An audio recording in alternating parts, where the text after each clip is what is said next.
lagi Lebaran, nggak kerasa nih.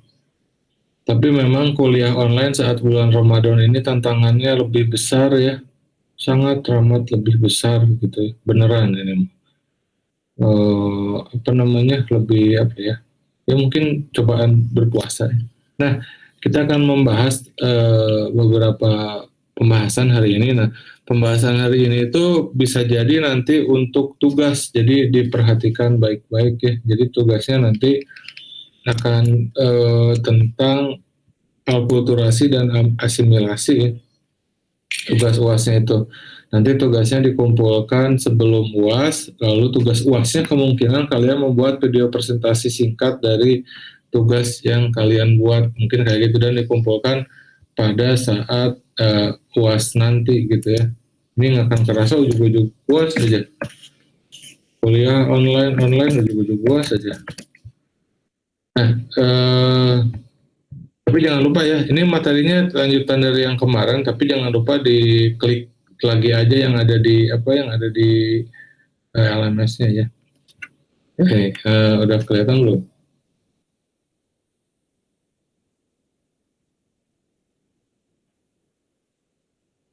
Udah ada? Udah, Pak. Enggak ya. Oke. Hari ini kita akan membahas tentang akulturasi, asimilasi, overt culture, covert culture, revolusi, dan globalisasi ya. Nah, kita akan membahas terlebih dahulu tentang apa itu akulturasi ya. Intinya akulturasi itu begini, contoh sederhananya akulturasi itu ya. Dua budaya bersatu menghasilkan sesuatu yang baru, tapi budaya aslinya tidak hilang. Intinya itu kalau akulturasi. Ada dua budaya bersatu menciptakan budaya baru, tapi budaya aslinya nggak hilang. Itu sederhananya akulturasi itu seperti itu. Contohnya banyak, misalnya ini nih, si baby metal dari Jepang ini ya, mereka menggunakan baju made gitu kan, made gitu lah, made terus gotik lah, made gotik kayak gitu. Itu kan bukan budaya Jepang ya, baju made gitu, itu kan dari Perancis. Tapi toh kita masih bisa melihat kejepangannya gitu. Itu akulturasi. Selain dari fitur muka gitu ya, ada beberapa elemen Jepang yang kuat sekali ya. Contohnya mah anime lah, Attack on Titan. Attack on Titan emang settingnya di Jepang, bukan kan ya? Settingnya ya itu Eropa lah, Jerman. Tapi kan kita masih melihat kejepangannya kayak gitu ya. Nah itu akulturasi. Anime itu mostly akulturasi ya. Dia mau isi ini aja si Luffy gitu, si One Piece, emang itu di Jepang. Tapi kok kita masih bisa ngeliat kejepangannya? Nah itu akulturasi namanya. Jadi sederhananya akulturasi itu dua budaya bersatu menciptakan budaya baru, tapi budaya aslinya tidak hilang. Gitu. Contohnya, nah ya inilah Harajuku Fashion ya di Jepang. Ini kan gaya-gaya gotik gini, gaya-gaya maid cafe kayak gini gitu ya. Ini kan dari barat gitu. Tapi kan si Jepangnya tidak hilang kayak gitu. Atau dangdut ya, dangdut itu dalam satu konteks itu bisa akulturasi, dalam konteks lain bisa juga asimilasi. Nanti saya jelasin ya. Dangdut itu gabungan dari beberapa fragmen budaya ya, ada Melayu, ada India, dan ada Barat Amerika ya, terutama musik rock gitu. Bang Roma ini kan penggemar berat Def Leppard ya, musik heavy metal gitu. Nah dia menginkorporasikan musik heavy metal ke dalam musik dangdut. Jadilah sesuatu yang baru, dangdut itu otentik ya. Nah itu, dia menginkorporasikan itu, India, Melayu, dan Barat gitu ya, liriknya Islami. Wah itu makin ruwet itu, kayak gitu. Itu makin ruwet Bang Roma itu. Nah ini contoh-contoh dari akulturasi ya, keraton di Solo, lalu ada masjid ya, ini masjid itu kan untuk beribadah umat Islam ya, tapi secara struktur arsitekturnya ini arsitektur peninggalan Hindu-Buddha kayak gitu. Terus keraton di Cirebon ya. Lalu ini pasukan abdi dalam keraton Jogja ya, ini pengaruh Barat pakai topi, topi itu budaya barat ya, pakai topi, pakai celana, pakai sepatu, bawa drum gitu ya. Tapi kemudian Jawanya kita melihat ini ya Jawa aja kayak gitu ya. Ini akulturasi, pakai lurik gitu ya. Ini pakai apa namanya barat gitu. Kalau makanan misalnya makanan-makanan yang diduga khas Nusantara gitu, tapi di dalamnya pakai kentang atau pakai roti, itu pasti akulturasi. Gitu. Atau kereta kencana, kalau kalian pergi ke Keraton Jogja ya, di wilayah kompleks Keraton Jogja itu ada beberapa museum. Salah satunya museum kereta kencana. Nah itu kereta kencana tuh wah ini dari Jawa asli gitu. Enggak, padahal itu pemberian dari Belanda. Dan agak-agak spooky kalau museum dari keraton, museum kereta kencana itu agak-agak spooky kalau di Jogja. Nah ini akulturasi kayak gini. Nah ini ada beberapa tahapan akulturasi ya, ada diadopsi, budaya luar itu diadopsi, kemudian diimitasi, lalu terjadi proses kompromi dan integralisasi ya. Eh, di kompromi ini bagus nggak ya? Wah ini mah jelek, janganlah nggak usah. Wah ini mah nilai-nilainya tidak sesuai gitu. Jadi ada kompromi itu semacam difilter terlebih dahulu lah budayanya, mana yang cocok, mana yang sesuai gitu. Lalu kemudian didominasi, ya udah ini budaya asing tapi tetap ini harus ada di dalam kekuasaan budaya kita. Ya, intinya seperti itu. Lalu diciptakan kreasi bentukan baru ya kayak gini, kayak seragam pasukan abdi dalam ini gitu ya. Ini kan kreasi menggabungkan antara budaya barat dan budaya Jawa ya, budaya Eropa gitu, tapi tetap kita bisa melihat kejawaannya begitu kental. Begitu juga Keraton Solo, secara desain interior ya, itu desain interiornya barat gitu, tapi kemudian aksen, ornamen, dan perangkat estetis lainnya gitu, itu Jawa banget kayak gitu. Jadi kita menganggap bahwa keraton itu ya Jawa aja gitu, tanpa ada campur tangan budaya yang lain. Oh itu keliru gitu, padahal itu merupakan bentuk akulturasi atau perpaduan budaya. Nah itu intinya akulturasi itu, walaupun ada budaya asing, tapi kita masih bisa melihat budaya Jawanya. Intinya seperti itu kalau akulturasi gitu. Jadi kita menganggap ini budaya kita, padahal ada sentuhan budaya lain. Nah itu akulturasi. Begitu. Nah lalu dalam akulturasi, dalam asimilasi ya, nanti kita akan menemukan sesuatu yang dalam istilah ilmu budaya itu disebut covered culture dan overt culture. Apa itu covered culture? Apa itu overt culture? Kalau covered culture itu budaya yang susah untuk berubah. Kalau overt culture itu budaya yang mudah berubah. Ya. Kalau covered culture itu berhubungan dengan budaya-budaya yang bersifat keagamaan, ya ritual keagamaan, spiritual gitu, nilai-nilai adat gitu. Itu susah untuk berubah. Kalau overt culture itu biasanya gaya hidup, budaya-budaya yang berhubungan dengan gaya hidup. Nah, covered culture misalnya ini budaya ritual ziarah ke makam. Nah, itu kan susah untuk berubah. Siapa coba di Indonesia yang mau, yang mampu, yang apa namanya meng, me, me, mengubah budaya untuk ziarah ke makam itu susah, nggak akan pernah bisa kayak gitu. Nah kalau overt culture itu misalnya dulu ya budaya membaca kan dulu, kalau baca ya pakai buku gitu. Tapi kalau sekarang kan dengan adanya internet ya baca bisa di handphone. Jadi budaya-budaya yang atau dulu mah nongkrong di gang gitu ya. Tapi sekarang karena hidup di kota gitu, jadi tiap malam nongkrongnya di kafe misalnya. Nah itu overt culture. Overt culture itu ya budaya yang mudah berubah lah, ya. Yang sangat teramat mudah untuk dirubah. Dulu misalnya apa namanya sebelum masuk Universitas Telkom waktu SMA gitu ya, budayanya itu kalian malu-malu gitu, tapi ketika masuk kuliah dituntut untuk tidak malu-malu gitu. Atau dulu waktu SMA mah bisanya disuapin aja sama guru, tapi ketika kuliah itu harus mencari sendiri dan lain sebagainya.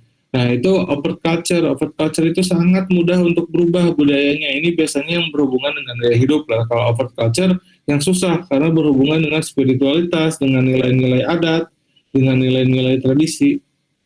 Itu intinya seperti itu. Misalnya nah, proses belajar mengajar ya dalam konteks kebudayaan itu in other hand corporate culture, tapi di sisi lain itu upward culture gitu ya.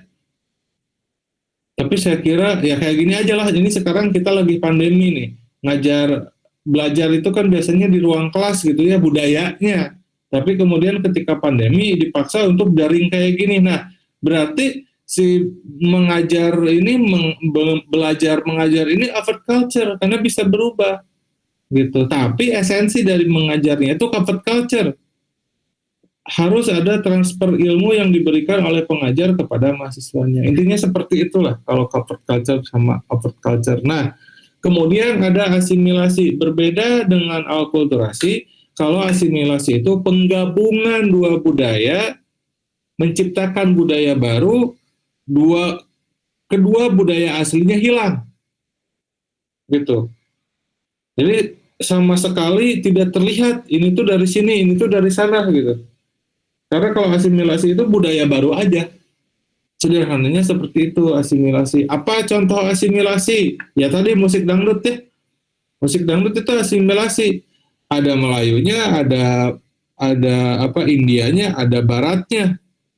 Tapi dia menjadi sesuatu yang baru ya dangdut aja gitu. Terus kemudian baju koko.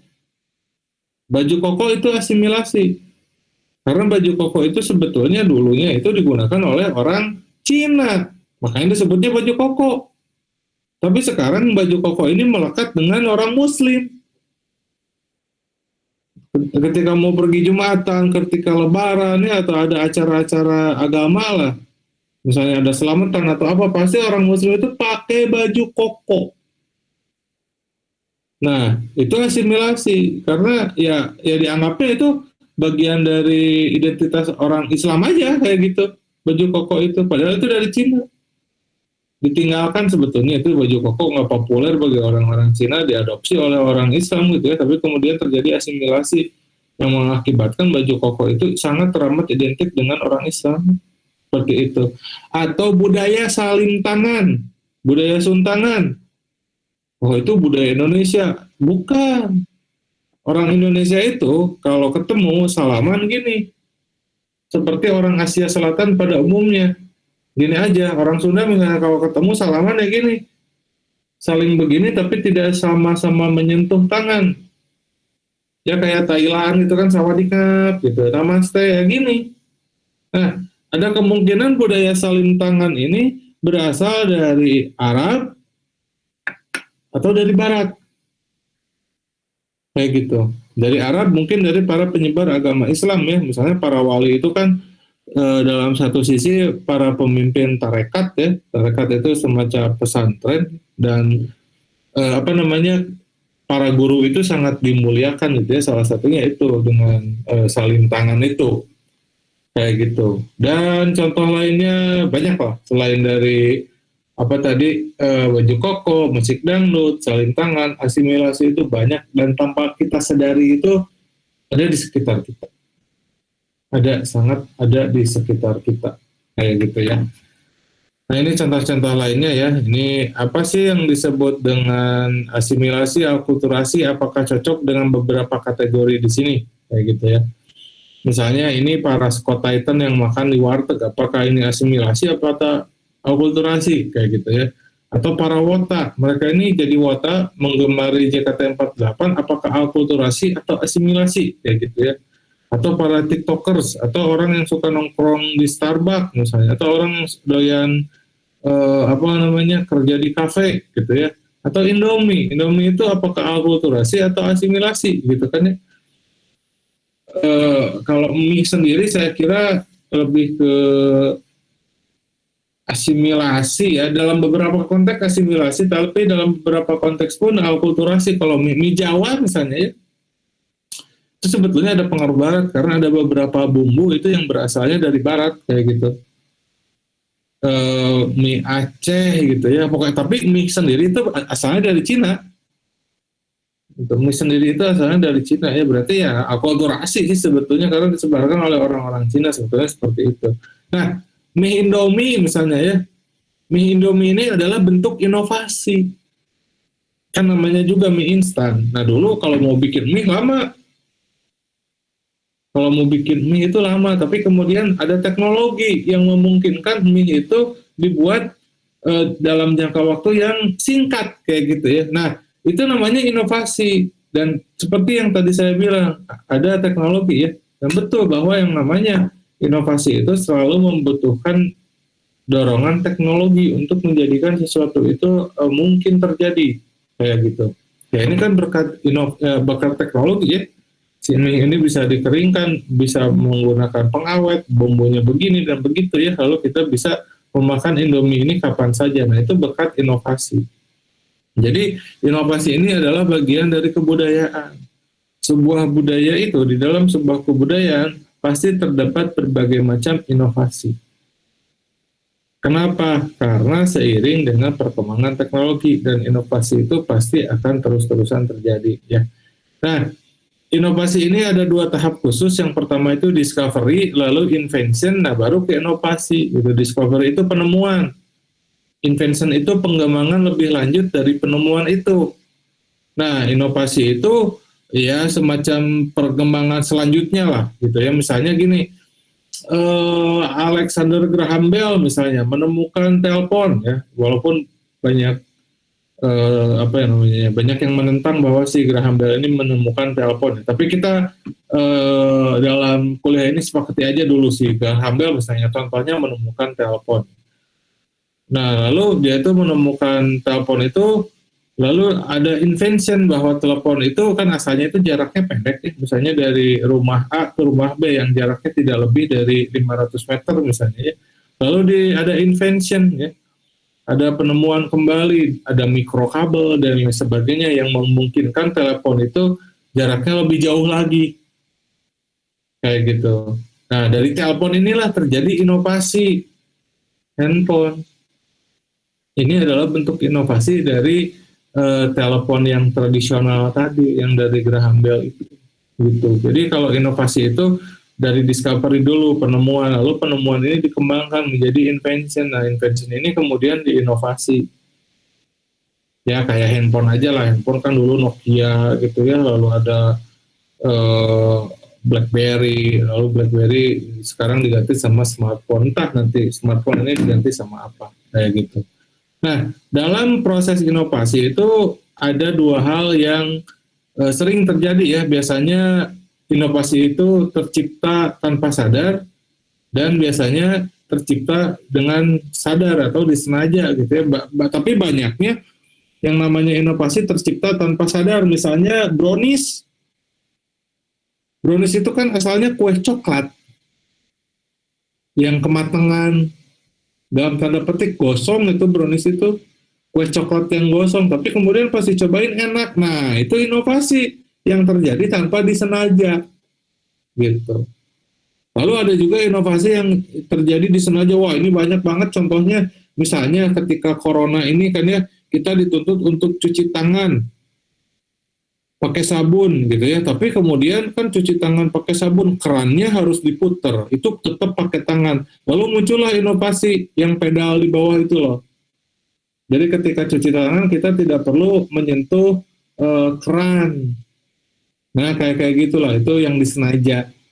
Atau si kerannya itu otomatis mengeluarkan air. Atau ini kalau kalian sering ke beberapa waktu dekat ini ke mall atau ke supermarket ya, seperti Gria apalah itu ya. Itu kalau kita masuk parkir tinggal digitu doang kan tangan kita ya pakai sensor, lalu si tiket parkirnya keluar kan ya. Nah, itu inovasi yang disengaja untuk menghindari kontak tangan. Kayak gitulah, itu inovasi yang disengaja. Itu contohnya seperti itu. Lalu ada juga dalam kebudayaan itu yang namanya revolusi. Revolusi itu kebudayaan yang terjadi dengan begitu cepat. Perubahan kebudayaan yang terjadi dengan begitu cepat. Ini biasanya diakibatkan oleh penjajahan ya misalnya, terus kemudian pergantian kekuasaan gitu ya, revolusi itu. Misalnya besok orang-orang Jepang menyerang kita dan Indonesia dikuasai oleh Jepang. Lalu kemudian budaya Jepang diwajibkan, kita harus berbudaya Jepang, harus berbahasa Jepang, dan lain sebagainya. Nah, itu revolusi. Jadi, proses perubahan budaya yang sangat cepat ya, yang paling radikal itu revolusi. Contohnya banyak ya, ada Bolshevik, ada revolusi kebudayaan Tiongkok, ada revolusi Iran, dan lain sebagainya. Banyak kalau revolusi itu.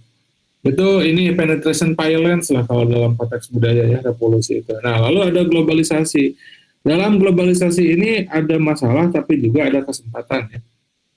Globalisasi itu kan membuat dunia kita ini semakin tidak berjarak, semakin tidak berbatas gitu ya.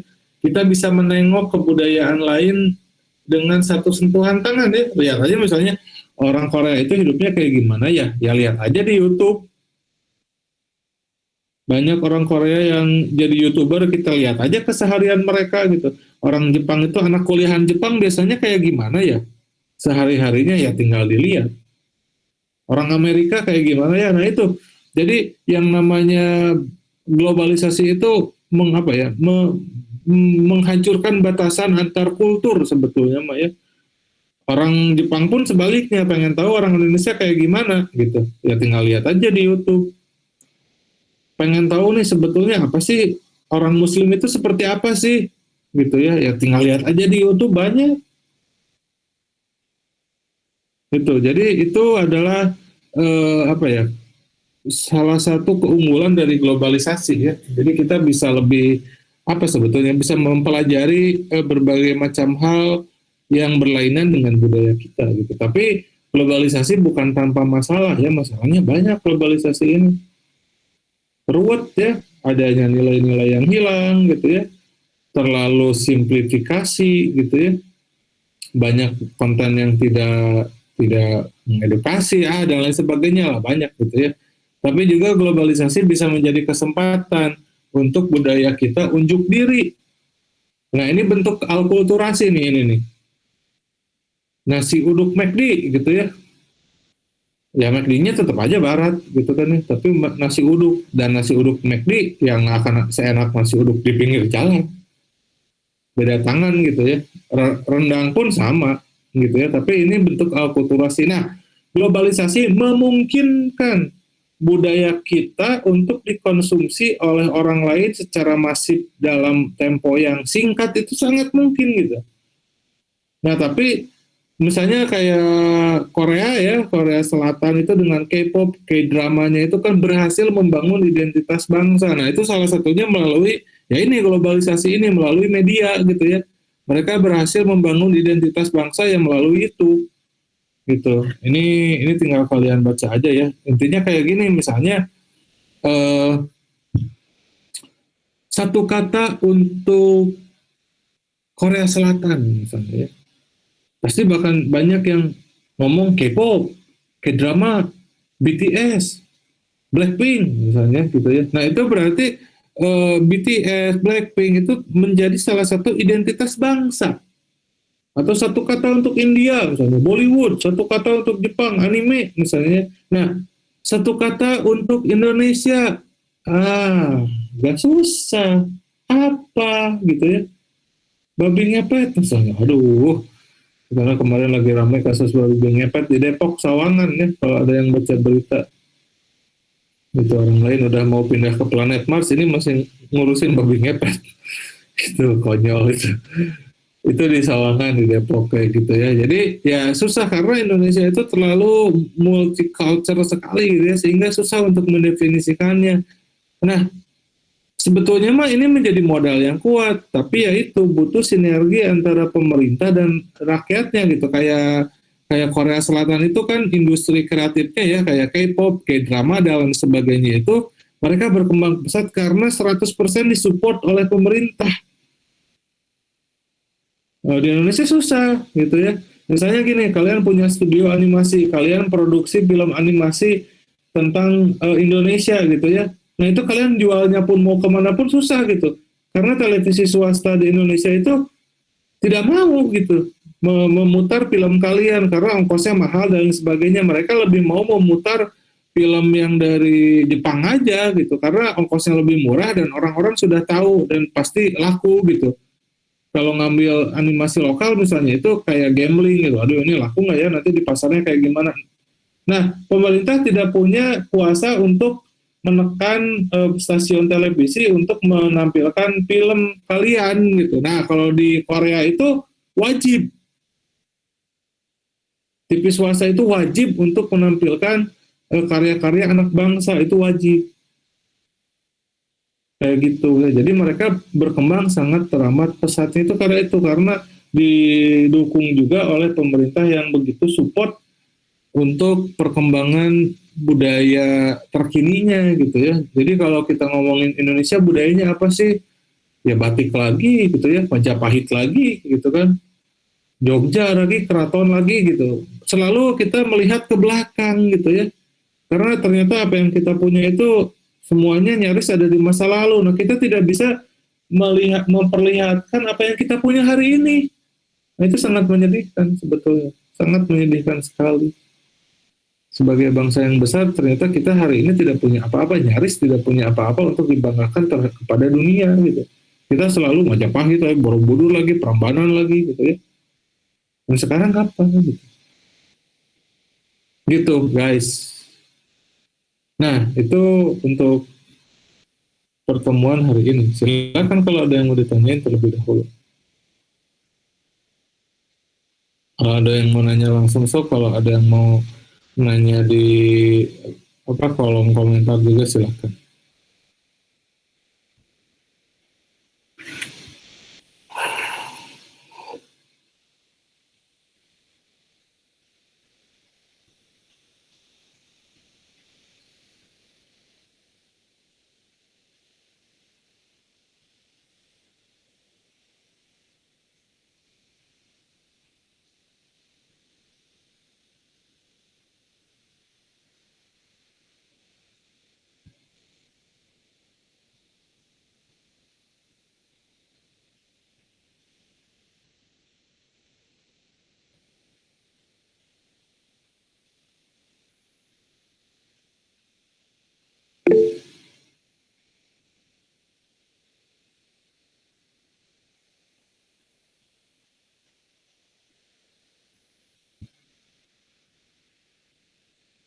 Ini dari 45 orang yang ada di sini cuma 31 orang. Yang pada tidur kali ya. Pak, kenapa kebanyakan karya anak bangsa lebih diterima di luar dibanding di negara sendiri? Ya itu tadi, si pemerintahnya nggak ada regulasi itu.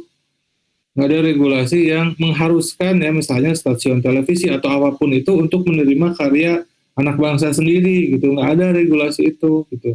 Nah di luar kesempatan itu lebih terbuka. Kenapa? Karena orang luar itu ya Amerika lah contohnya, atau Amerika atau Jepang ya atau apalah, mereka lebih memberikan kesempatan bagi hal-hal yang baru. Contohnya ya tadi anime gitu ya, RCTI misalnya ya. RCTI lebih baik membeli hak siar anime Doraemon gitu ya daripada menyiarkan animasi lokal. Pertama karena Doraemon itu sudah sangat terkenal. Jadi ketika dia menyiarkan di TV-nya gitu ya pasti ada yang nonton gitu. Berbeda misalnya dengan kita menyiarkan produk baru lah, agak susah gitu. Ongkos yang dikeluarkan untuk promosi dan lain sebagainya itu lebih besar.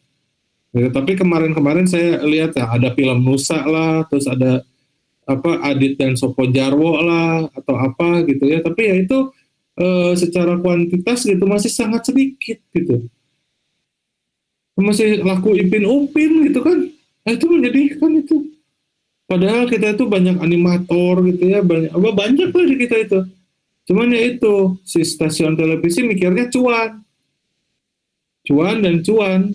Gitu. Mereka nggak mau mikir nasib bangsa ke depannya seperti apa. Itu kan mengerikan. Coba anak-anak kecil nontonnya Ipin Upin.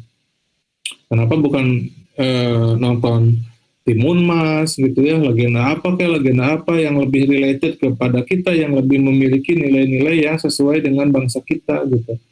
Itu kalau di luar itu ya mereka lebih terbuka terhadap hal baru. Mereka tidak hanya memikirkan cuan, mereka memikirkan kebaruan. Bagaimana kebaruan ini misalnya ya Doraemon ya secara nilai budaya ya sudah tertinggal jauh. Atau itu tahun berapa film itu gitu ya.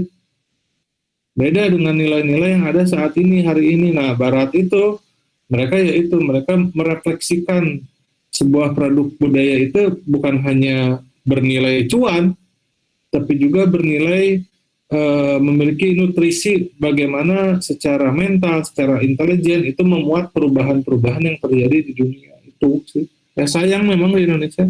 Makanya banyak animator yang kabur ke luar negeri ya. Kabur dalam konteks kerjanya di luar negeri gitu. Ngerjain kerjaan orang lain. Itu kan yang di Transformer banyak 3D artis dari kita gitu. Jadi kabur di sini nggak dihargain. Biasanya sih kayak gitu. Heran saya juga Indonesia tuh kenapa gitu ya. Aneh. Begitu. Ada lagi silakan.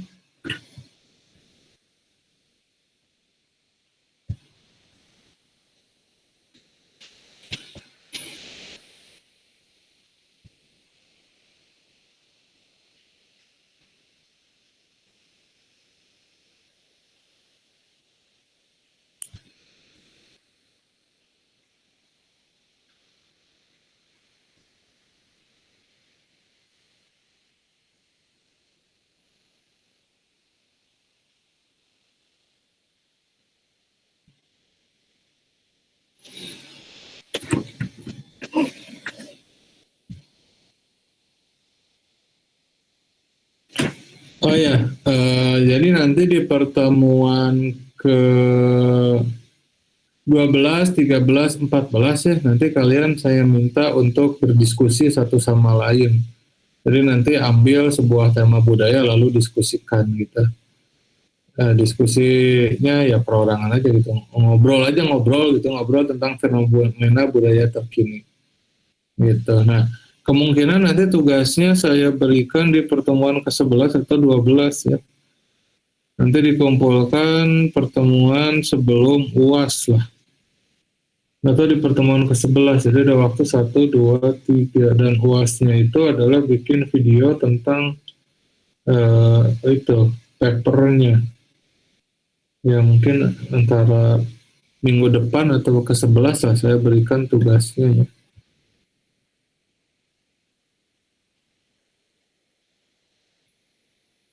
Ayo ada lagi, saya tuh suka aneh ya. Kalau kalian nge-follow IG-nya Drama Tell You, di situ suka ada memes, ya, suka ada memes yang dosen kalau ngasih tugas nggak ngotak gitu. Ah enggak ya mau ngotak saya kalau ngasih tugas kan ya. Waktunya terukur, si formatnya udah ada gitu ya. Ya mungkin itu mah bukan dari kita mungkin ya. Mungkin dari fakultas yang lain. Atau dosen kalau ngasih tugas nggak ngotak ya otak dianya aja nggak nyampe kali ya. Atau apa ya? Nggak tahu kayak gimana. Perasaan saya kalau ngasih tugas nggak pernah kedadak, terus dikasih apa? Dikasih formatnya, briefingnya jelas gitu ya. Yang ada lah mungkin itu ya memang nggak nyampe aja otaknya untuk kerjain tugas itu mungkin. Biasa anak muda terlalu terburu-buru gitu. Jadi ada yang mau ditanya lagi nggak nih atau mau kembali lagi tarik selimut dan tertidur? Emang kalau bulan puasa itu apa namanya pola hidup kita berubah drastis gitu ya. Saya biasanya kalau bukan bulan puasa tidurnya itu jam 9, jam 10 lah. Kalau bulan puasa itu berubah itu. Sekarang tidur jam 12, sahur bangun jam 2. Banyak kebangun, bangun lagi sholat subuh gitu ya.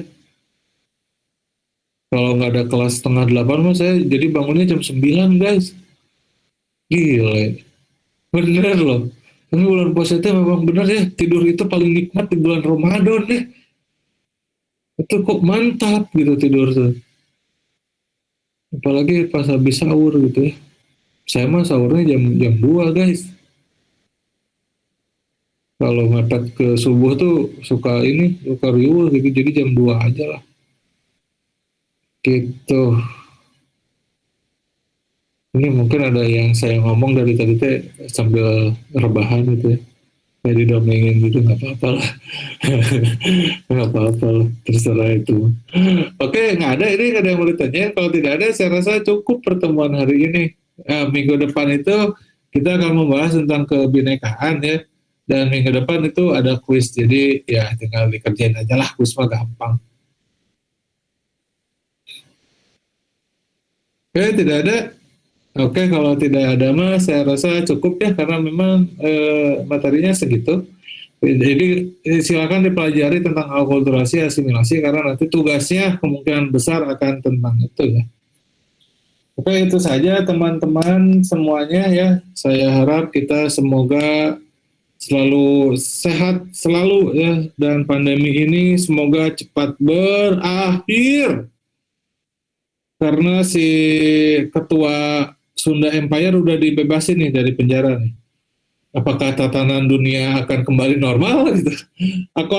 Atau akan semakin ruwet gitu dengan dia dibebaskan gitu ya, ada dua kemungkinan gitu ya. Itu, dan tolong tetap jaga kesehatan ya, patuhi protokol kesehatan.